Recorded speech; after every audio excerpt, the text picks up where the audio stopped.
You know, there is a very specific look that crosses a person's face when they are carrying a secret that has become too heavy to bear.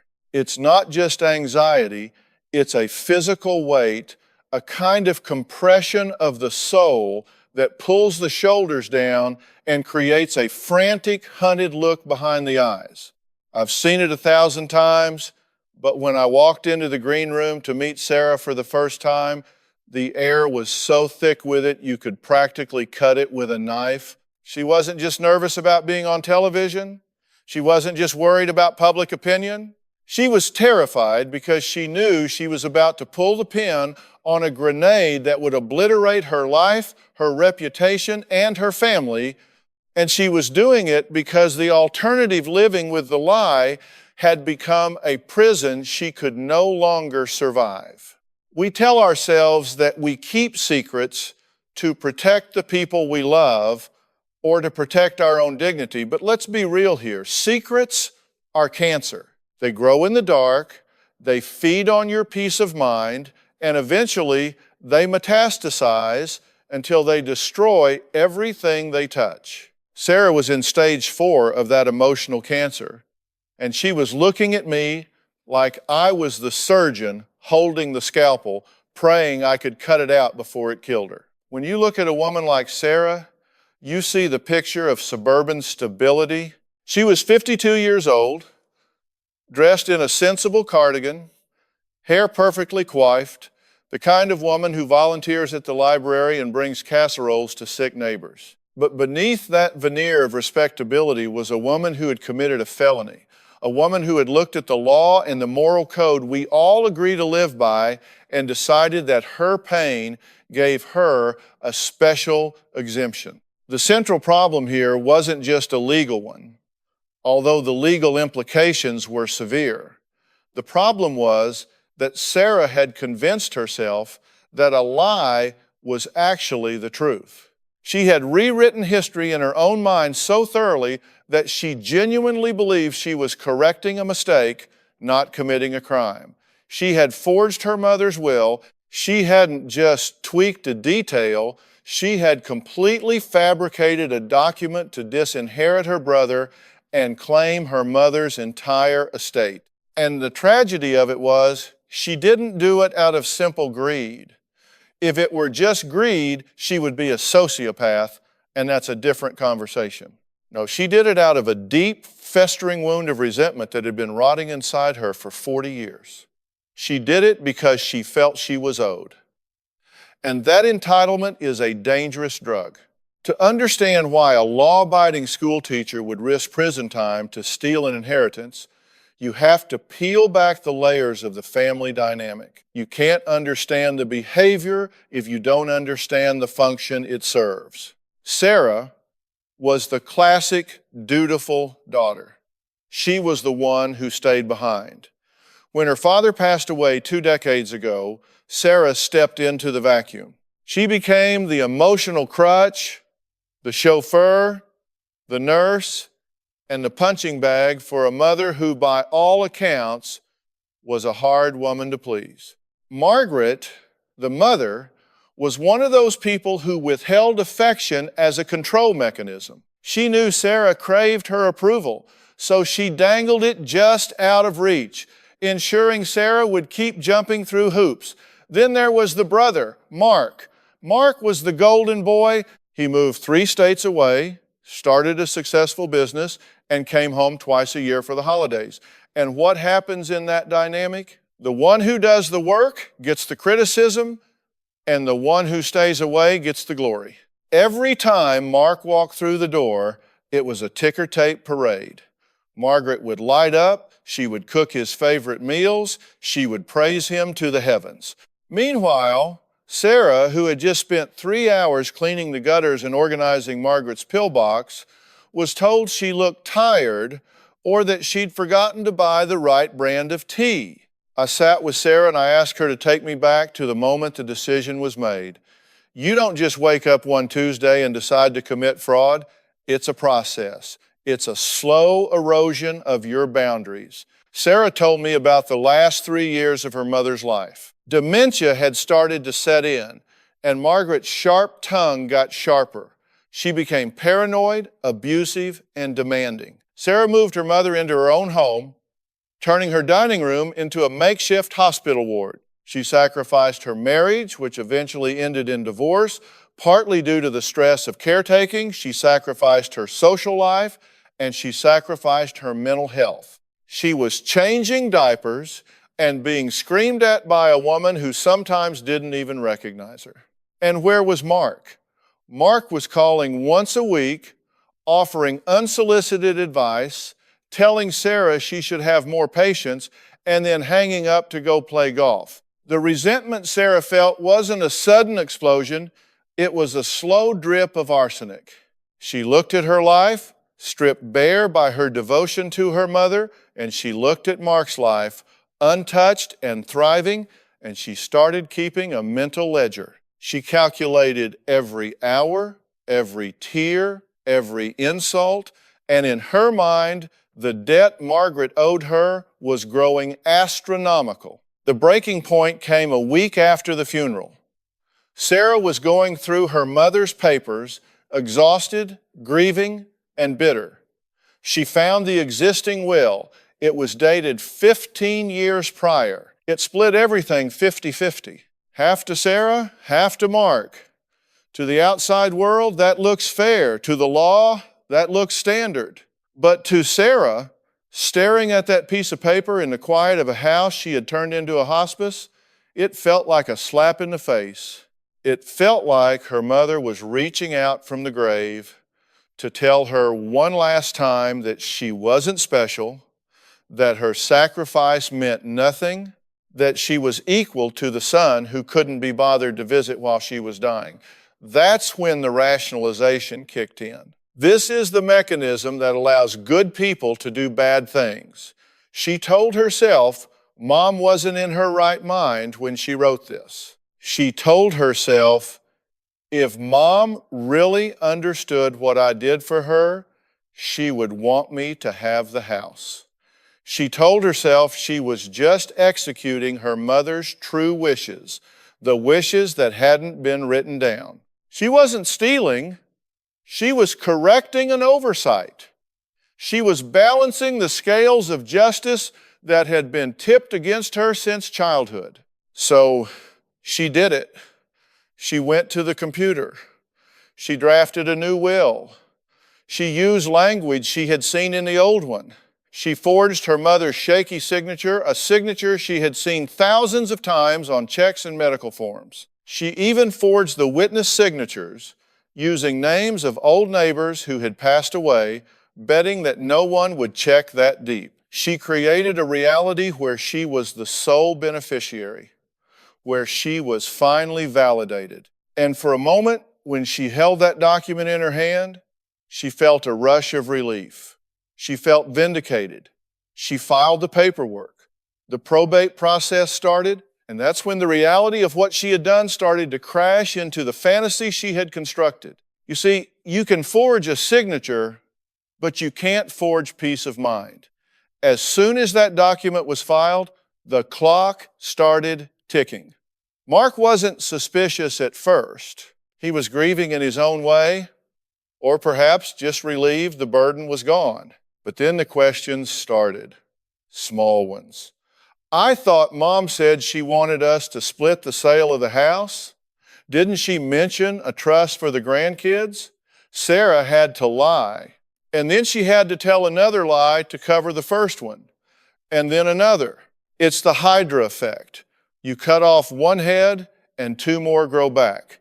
She was living in a constant state of hypervigilance. Every time the phone rang, her heart stopped. Every time Mark sent an email, she thought, this is it. He knows she was living in a house she had stolen, sleeping in a bed bought with money that wasn't hers, and the walls were closing in. When she contacted the show, it wasn't because she wanted to confess to the world. It was because Mark had hired a lawyer. He wasn't accusing her of fraud yet, but he was contesting the will based on undue influence. He wanted to see the original drafts. He wanted to depose the witnesses. Sarah was cornered. She was trapped between a brother who was suddenly paying attention and a legal system that doesn't care about your emotional wounds. She came to me looking for a life raft. She wanted me to look at her situation and tell her she was right. She wanted Dr. Phil to say, "You know what, Sarah? You earned that money. You deserved it."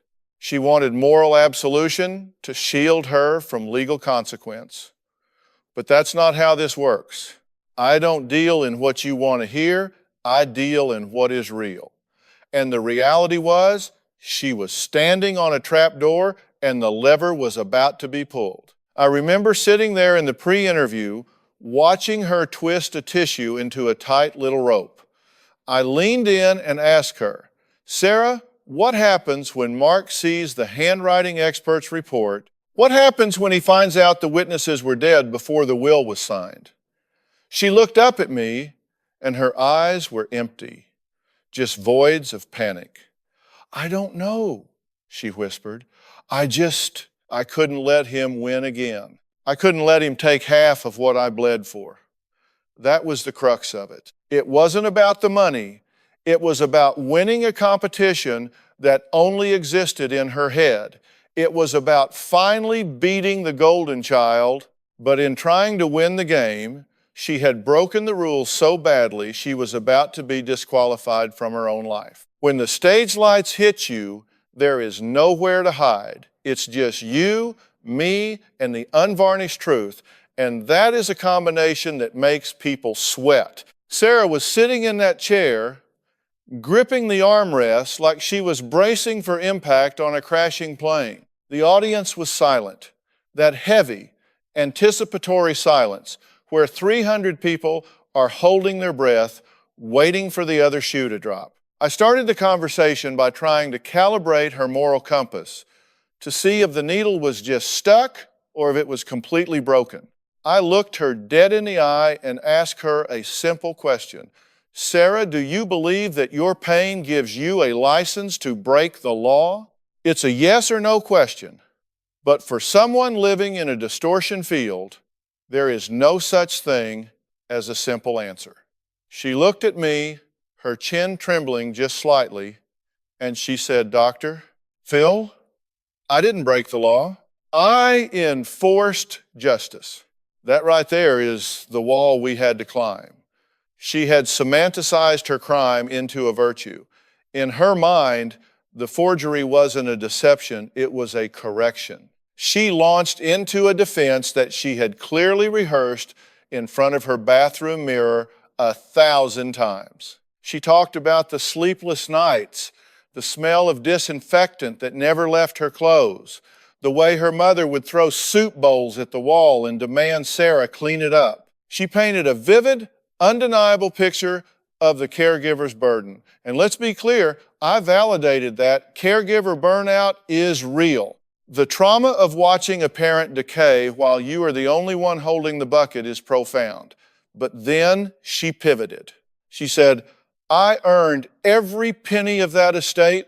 It was my salary. It was my back pay for 20 years of servitude." She was looking at inheritance not as a gift from a parent, but as an invoice she had submitted to the universe. Then it was time to bring Mark out. Now, usually, when siblings are at war over a will, you expect fire and brimstone the second they make eye contact. But when Mark walked onto that stage, the dynamic was different. It was colder. He didn't look angry. He looked confused and deeply hurt. He was a man who had lost his mother and lost his sister simultaneously. He sat down, kept a distinct distance from Sarah, and looked at me. "I don't care about the money, Doctor Phil," he said, and I believed him. "I have my own money. What I care about is that my mother, the woman who raised me, apparently decided in her final days that I didn't matter, that she wiped me out of her life. I need to understand why she hated me at the end." You could hear a pin drop. Sarah flinched. See, that was the collateral damage she hadn't calculated. By forging the will to punish Mark financially, she had inadvertently destroyed his memory of his mother's love. She had planted a lie that told him his mother died rejecting him. I turned to Sarah and asked, "Do you see what you've done here? You haven't just stolen his inheritance, you've stolen his peace. You've stolen his history." Sarah stiffened, her defense mechanism slamming into place like steel shutters. "He wasn't there," she snapped, her voice rising an octave. "He doesn't get to weep about her love now when he couldn't be bothered to answer the phone on a Sunday afternoon. He wants the mommy memory without the mommy maintenance." The escalation in the room was palpable. They weren't arguing about a document anymore. They were arguing about the fundamental narrative of their childhoods. Mark looked at her, his face flushing. "I tried to help Sarah. Every time I offered to hire a nurse, you said no. Every time I offered to come down for a week, you said, 'Mom's too sick, don't come, it upsets her.' You blocked me. You built a wall around her so you could be the only one inside, and now you're punishing me for being on the outside." This was a critical turning point. This is what we call gatekeeping. I see this in dysfunctional families all the time. The martyr needs to be the martyr. If Sarah had accepted Mark's help, her narrative of being the only one who cared would have collapsed. She needed the struggle to justify the resentment, and she needed the resentment to justify the theft. It's a self-fulfilling prophecy of misery.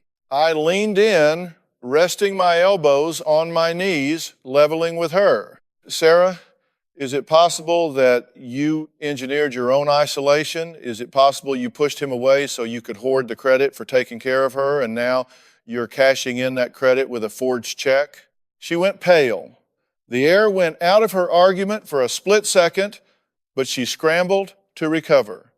"He hired a lawyer, Dr. Phil. He's trying to drag me into court. He's trying to take the house where I live. He's the aggressor here." She was shifting the blame, playing the victim card again. She was terrified. She knew that if Mark pressed hard enough with that lawyer, the handwriting analysis would come back, the witnesses would be exposed as deceased, and she wouldn't just lose the house, she would go to jail. We're talking about fraud, forgery, perjury, if she lied under oath during probate. This wasn't a family spat. This was a felony in progress. I had to make the stakes real for her because she was still living in the fantasy that this could be talked away.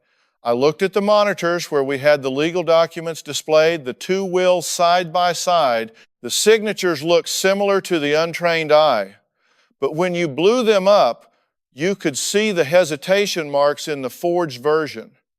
You could see the tremor that wasn't from age, but from fear. "Sarah," I said, my voice dropping to that low, serious register, "you are playing Russian roulette with a fully loaded gun. Mark's lawyer isn't just going to ask for a share of the money, he's going to ask for a forensic analysis. And when that comes back, the conversation changes from civil court to criminal court. You aren't fighting for a house anymore. You are fighting for your freedom. Is that house worth 5 years in a state penitentiary?" She looked at Mark, then back at me. The bravado was cracking. The tears started to well up. Not the angry tears of the martyr, but the hot, stinging tears of someone who realizes they are trapped. Mark was watching her, and for the first time, suspicion flickered across his face. He hadn't known about the forgery, not for sure. He just thought his mother had been manipulated. But watching Sarah crumble under the pressure of the legal reality, watching her terrified reaction to the mention of forensics, the dots were starting to connect in his mind. He asked, quietly, "Sarah, what did you do?" That question hung in the air like a toxic cloud. What did you do? It wasn't an accusation yet. It was a plea for the truth. Sarah froze. This was the moment of escalation where the train either stays on the tracks or derails completely. If she lied now, looking him in the face, there would be no coming back. If she confessed, she handed him the weapon to destroy her. She looked at me, eyes pleading for an out, for a commercial break, for anything to stop the momentum. But I didn't blink. I let the silence stretch. You have to let the silence do the heavy lifting.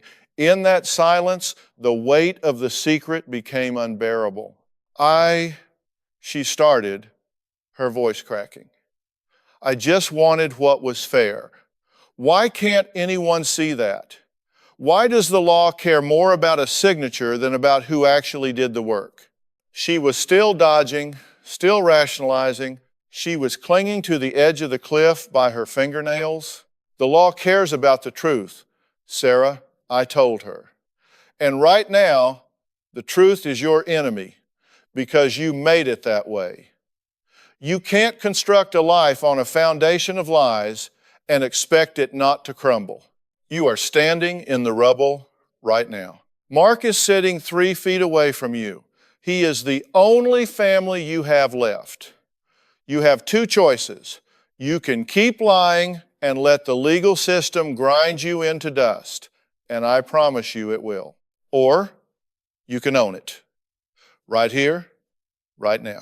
You can stop the bleeding. She looked at Mark again. The resentment was warring with the fear. She hated him for having the easy life, but she was terrified of the power he now held. Mark, to his credit, didn't attack. He just waited. And that patience was more damning than any scream could have been. It forced Sarah to sit with her own reflection. She was realizing that the victory she thought she had won with that pen stroke was actually a suicide pact. She had bound herself to a lie that required constant maintenance, constant anxiety, and now it was demanding payment. This was the confrontation. This was the moment where the rubber meets the road. I wasn't going to let Sarah dance around the issue with vague justifications about fairness or moral rights. We had to get to the hard, cold facts of what she had physically done and why. I leaned forward, locking eyes with her, cutting off her escape routes. Sarah, look at me. Stop looking at the audience. Stop looking at the floor. Look at me. You didn't just correct an oversight. You sat down at a computer, you typed up a legal document, and you signed a dead woman's name. You signed the names of dead witnesses. That is not an interpretation. That is an act. Did you or did you not forge that will? The studio was dead silent. You could hear the hum of the cameras. Sarah's face was a mask of agony. She opened her mouth to deflect again, to talk about her mother's cruelty, but I put up a hand. Stop. I don't want to hear about your mother right now. I want to hear about you. We can't fix a problem we don't acknowledge. Did you forge the will? She crumbled. It wasn't a sudden explosion. It was a collapse. Her shoulders slumped, her head dropped into her hands, and a sob ripped out of her chest that sounded like something breaking. Yes, she whispered. It was barely audible. I can't hear you, I said, not to be cruel, but because she needed to say it loud enough for her own ears to believe it. Tell your brother. Tell him the truth he's been begging for. She turned to Mark, her face wet with tears, mascara running down her cheeks. Yes, she choked out. I wrote it. I signed it. It's fake. It's all fake. Mark looked like he'd been punched in the gut. He sat back in his chair, exhaling a breath he seemed to have been holding for 6 months. He didn't scream. He didn't jump up. He just looked at her with this profound mix of horror and pity. Why, Sarah? He asked softly. Why didn't you just ask me? If you needed the money, if you needed the house, why did you have to destroy Mom's memory to get it? Why did you make me think she hated me? Because I hated you, Sarah screamed, the anger suddenly surging back through the grief. I hated you for leaving me there. I hated you for being the favorite when you did nothing. I wanted to hurt you. I wanted you to feel what it felt like to be cut out, to be invisible. I wanted you to know what it felt like to be less than. There it was, the raw, ugly, unvarnished truth. It wasn't just about the money. It was about revenge. It was a punitive act designed to inflict emotional damage. Sarah had weaponized her mother's estate to settle a sibling rivalry that had been festering since they were teenagers. I let that hang in the air for a moment. It was crucial for both of them to feel the weight of that admission. So I said, breaking the silence, you were willing to become a felon to make your brother feel pain. You were willing to risk your freedom, your reputation, everything you are, just to score a point against him. Sarah, that is a level of toxicity that is poisoning you. You drank the poison, hoping he would die. She was sobbing openly now, the fight draining out of her. I was so tired, Dr. Phil. I was just so tired. I felt like I had given everything and I had nothing to show for it. I was 40 years old, divorced, childless, living in my mother's house, wiping her chin, and I looked in the mirror and I saw a ghost. And then I saw the will. And it was the final insult. I couldn't take it. I just wanted something that was mine. I softened my tone then. We had broken through the denial. Now we had to deal with the wreckage. I understand the desperation, Sarah. I truly do. You felt erased. You felt used. And in that moment of weakness, you made a catastrophic choice. But here is the reality check. Feelings are not facts. Your feeling of entitlement does not override the law, and your anger at Mark does not justify fraud. You have confessed to a crime on national television. Do you understand the gravity of that? She nodded, wiping her face with a trembling hand. I know it's over. I know I'm going to lose the house. I know I might go to jail. Mark, I turned to the brother. You have heard her confession. You now know the truth. Your mother didn't cut you out. She loved you. The will that hurt you was a lie created by your sister's pain. How does that land with you? Mark looked at Sarah, really looked at her, maybe for the first time in years. He saw the desperation, the exhaustion, the brokenness. I'm relieved, he said slowly. I'm relieved Mom didn't do this. That was the hardest part for me. But Sarah, he shook his head. I don't know what to do with you. You tried to ruin me. You lied to my face for months. I know, Sarah whispered. I'm sorry. I am so sorry. Sorry doesn't fix a felony, Sarah, I interjected. We need a plan. We need to stop the bleeding before this becomes a terminal wound. Mark, you have a choice here. You have the power. You can press charges. You can hand the tape of this show to the district attorney, and Sarah will likely go to prison. Or you can handle this as a family. The probate court hasn't ruled yet. There are ways to withdraw the fraudulent will, to revert to the original one, without necessarily triggering a criminal prosecution, provided Sarah comes clean to the court immediately. But that is entirely up to you. Sarah looked at Mark with the eyes of a condemned woman waiting for the executioner's signal. She knew she had no right to ask for mercy. She had forfeited that right when she picked up the pen. Mark sat there wrestling with it. You could see the anger warring with the familial bond. I don't want to send my sister to jail, he said finally, his voice thick with emotion. I don't want that on my conscience. Mom wouldn't want that, but I can't trust her. I can't have a relationship with someone who is capable of this. That is a fair boundary, I told him. Trust is earned. And Sarah, you are bankrupt in that department. You are going to have to rebuild from zero.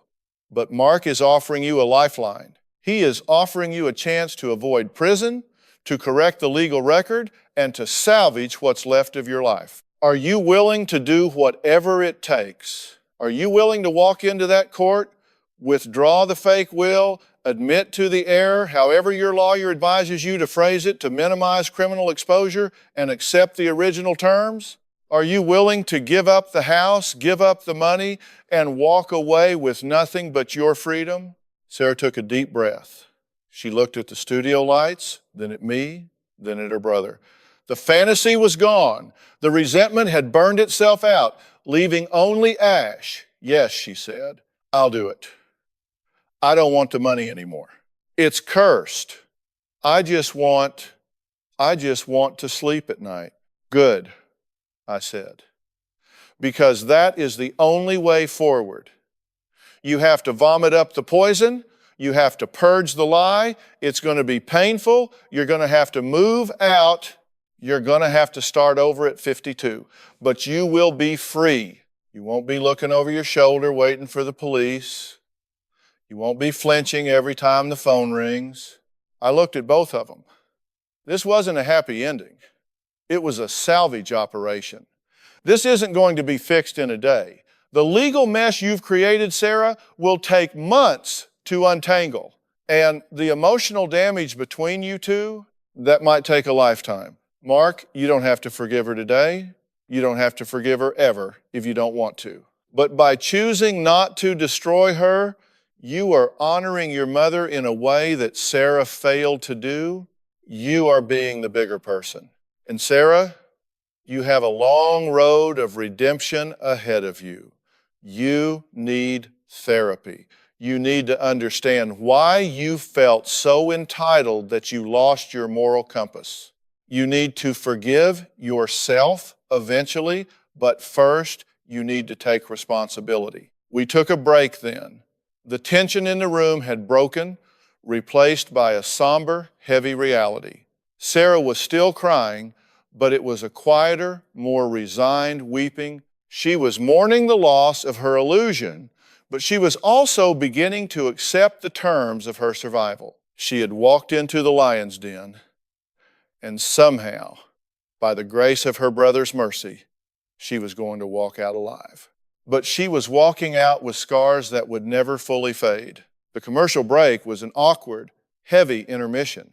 Sarah sat slumped, drained of all the nervous energy that had propelled her onto the stage. Mark was on his phone, likely texting his lawyer or his wife, his face a mask of weary resignation. When we came back, the energy in the room had shifted from explosive confrontation to the grim business of cleanup. This is the part people often gloss over the outcome. It's rarely a neat bow. In real life, especially with something this legally and emotionally complex, the resolution is messy, painful, and incremental. I turned to Sarah. We have established the facts. You forged the will. You did it out of resentment and a warped sense of entitlement. Mark has chosen, for now, not to press criminal charges. But that doesn't mean you are out of the woods. You have a legal mess to untangle. You have to go back to that probate court and withdraw the fraudulent document. You have to admit to the error, and your lawyer will guide you on how to do that without incriminating yourself further, and you have to accept the original terms of your mother's estate. That means splitting everything 50-50. That means selling the house you're living in. That means moving out. Sarah nodded, her eyes downcast. I know, she whispered. I'll do it. I don't know where I'll go. You are a resourceful woman, Sarah. I told her, not unkindly. You managed to care for a dying woman for 3 years. You managed to orchestrate a complex fraud. You can manage to find an apartment, but you have to do it with integrity this time. You can't build your next chapter on a foundation of lies. You have to start with the truth. Even if the truth is humble, then I looked at Mark. And Mark, you have a heavy burden too. You have chosen mercy over justice. That is a noble choice, but it comes with a cost.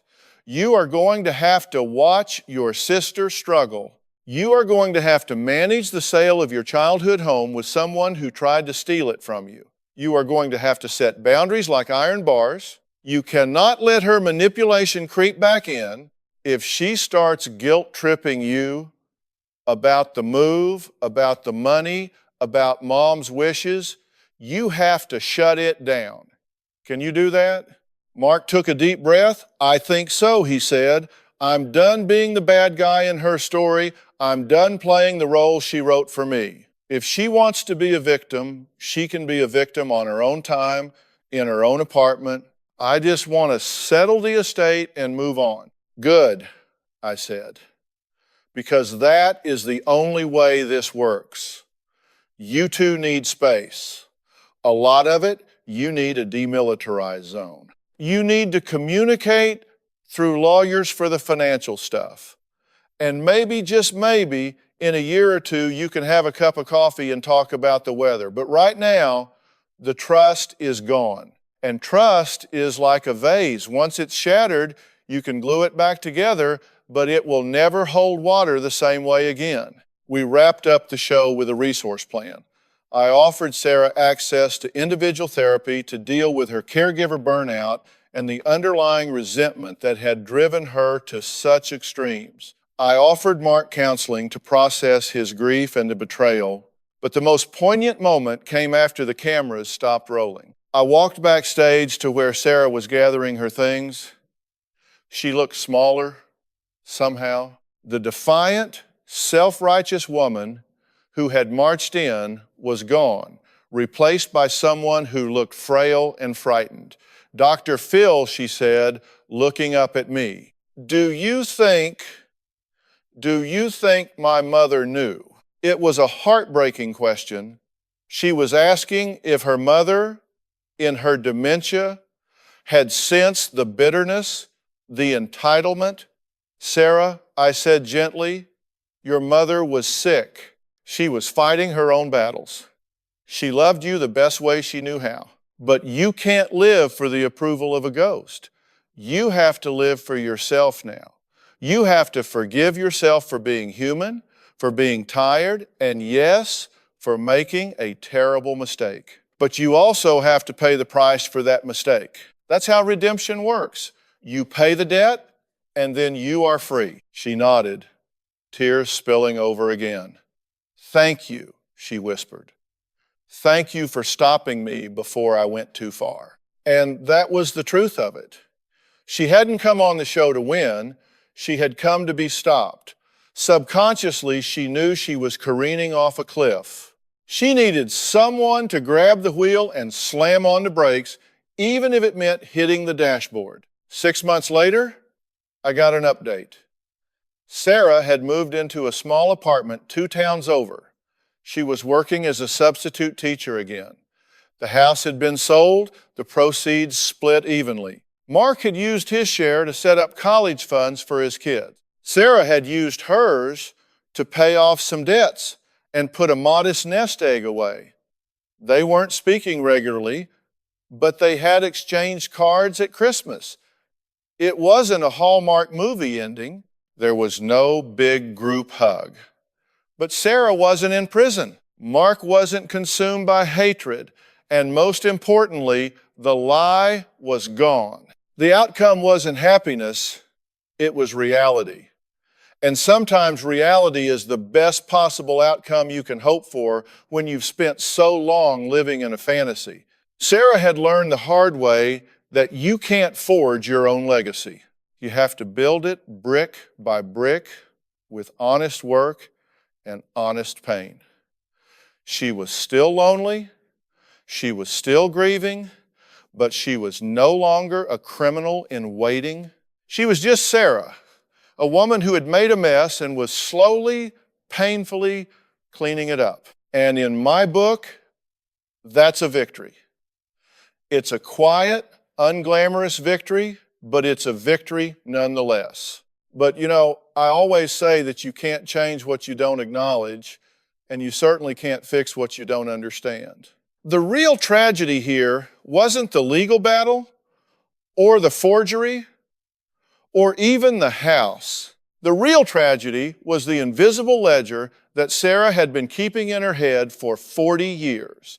She had spent her entire adult life tallying up a debt that her family didn't even know existed. That is a dangerous way to live. When you move through life feeling like the world owes you a refund, you start to justify behavior that is completely out of character.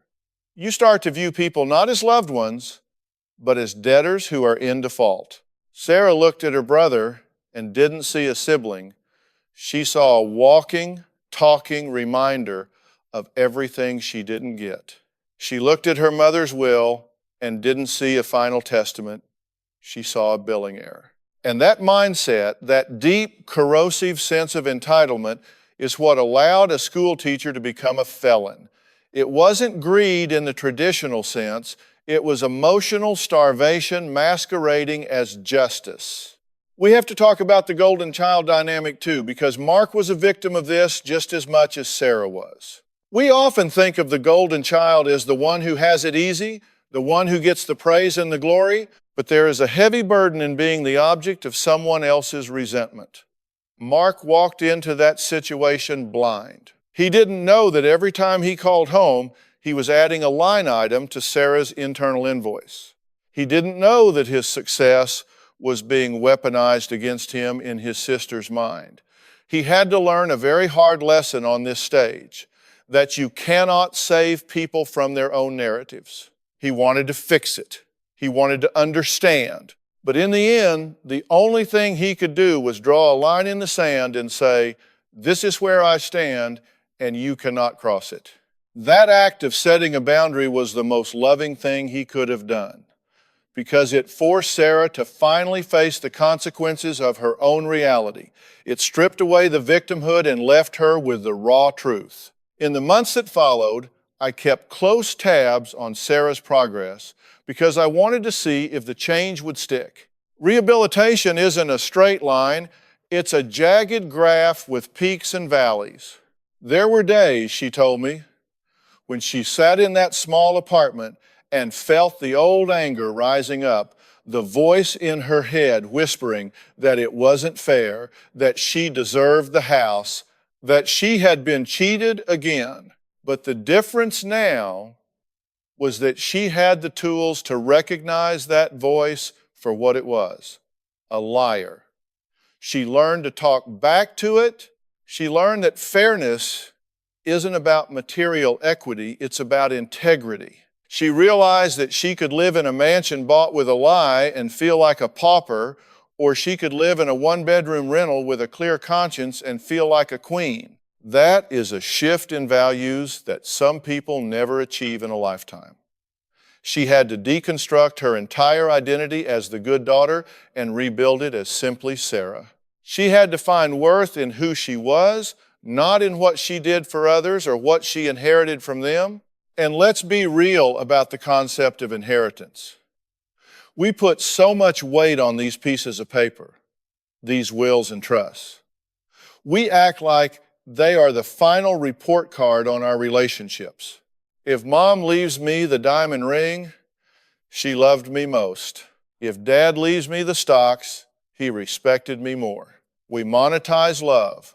We turn grief into a transaction. Sarah fell into that trap. She thought that by rewriting the will, she could rewrite history. She thought she could legislate her mother's love from the grave. But it doesn't work that way. You can't forge a legacy. The only inheritance that matters is the emotional one, the memories, the values, the connection. By trying to steal the financial inheritance, Sarah almost bankrupted the emotional one. She almost ensured that when Mark thought of his family, he would feel nothing but betrayal. It took a near catastrophe to wake her up to the fact that the relationship with her brother, damaged as it was worth infinitely more than the equity in a suburban split level. I want you to think about the secrets you might be keeping in your own life. Maybe you haven't forged a will. Maybe you haven't committed a felony. But are you keeping score?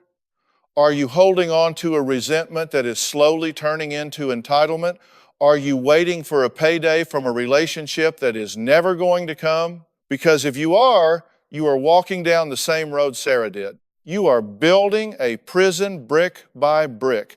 The secret isn't protecting you, it's isolating you. It's creating a wall between you and the people who might actually help you if you let them in. Sarah thought her secret was her shield, but it was actually the weight that was dragging her to the bottom of the ocean. Cutting it loose was the scariest thing she ever did, but it was also the only thing that allowed her to swim. When I look back on this case, I don't see a villain. I see a warning. I see a woman who let her pain drive the bus until it crashed. But I also see a survivor. Sarah didn't get the ending she wrote for herself, and thank God for that. She got a better one. She got the truth. She got a second chance that she didn't earn, but was given by grace. And sometimes that is the most powerful dynamic of all. We are all flawed, we all make mistakes, and we all have moments where we feel the world has shortchanged us. The test of character isn't whether you feel that way, it's what you do with that feeling. Do you let it turn you into a thief of your own joy, or do you do the hard work of letting it go?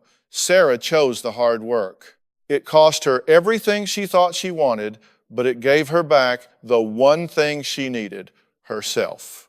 And in the end, that is the only verdict that matters.